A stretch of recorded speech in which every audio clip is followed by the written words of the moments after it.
সেনাপ্রধান শুধু বলেই যাচ্ছেন তোমাদেরকে দেবো, এই কাল দেবো, এই পরশু দেবো। এটা তো ওরকমের একটা মানুষের মুখ থেকে শোনার কথা না আমাদের, তাই না? আর আমার প্রশ্ন হচ্ছে, আমরা কেন রাস্তায় নামবো? সেনাপ্রধান চাইলে এটা 5 মিনিটের ডিসপোজাল দিতে পারতেন, নৌপ্রধান চাইলে এটা 5 মিনিটের ডিসপোজাল দিতে পারতেন, ঘাটিতে নিয়ে আমাদের সঙ্গে কথা বলতে পারতেন।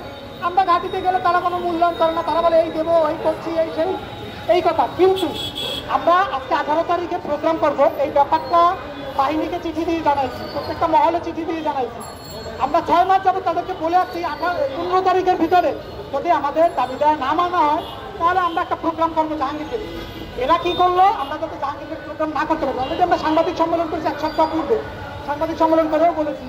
এখন আমরা যাতে জাহাঙ্গীরকে সমাবেশ না করতে পারি, এই জন্য তারা কি করছে, আমাদের প্রধান সমন্বয়ক নাইমুলকে গ্রেপ্তার করে নিয়ে গেছে। শুধু নাইমুলকে না, 7-8 জনকে তুলে নিয়ে গেছে মিথ্যা অভিযোগে। এবং আইএসপিআর এর মধ্যে একটা লোক, মানে আইএসপিআর এর মধ্যে একটা প্রতিষ্ঠান, তিনি কিভাবে একটা ভুল মিথ্যা প্রোপাগান্ডা মিডিয়ার মাধ্যমে ভুল সংবাদ ছড়ায়, আমার মাথায় আসে না কেন এরকম একটা প্রোপাগান্ডা ভুল সংবাদ ছড়ায়।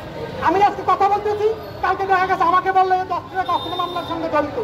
আচ্ছা, আইএসপিআর একটা মিথ্যা একটা প্রোপাগান্ডা ছড়িয়ে এই বাংলার বুকে কেন এই বিশৃঙ্খল করছে, আমার প্রশ্ন। এবং সেনাপ্রধানের ক্ষতি কি? আমরা যদি বাহিনীতে পূর্ণবল হয় তারা তো কষ্ট কিছু। এবং তিনি যে কাজটা করছেন, আওয়ামী লীগ সরকার কি করতো, ভোটের আগে বিএনপি এবং জামাতের নেতা কর্মী ধরে নিয়ে দিত। ঠিক আমাদের কি করছে, আমরা 18 তারিখে প্রোগ্রাম করবো, 17 তারিখে দুপুর 2টা বাজে আমাদের সকল নেতা আমাদের সকলের বাড়ি ঘেরাও করতে দিয়ে ফেলছে।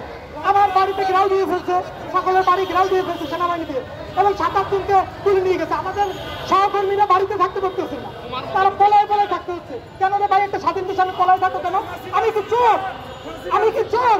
এই ফ্যাসিবাদ ক্যান্টনমেন্টের ভিতরে ফ্যাসিবাদের প্রেতাত্মা বসবাস করতেছে আমার কাছে মনে হচ্ছে।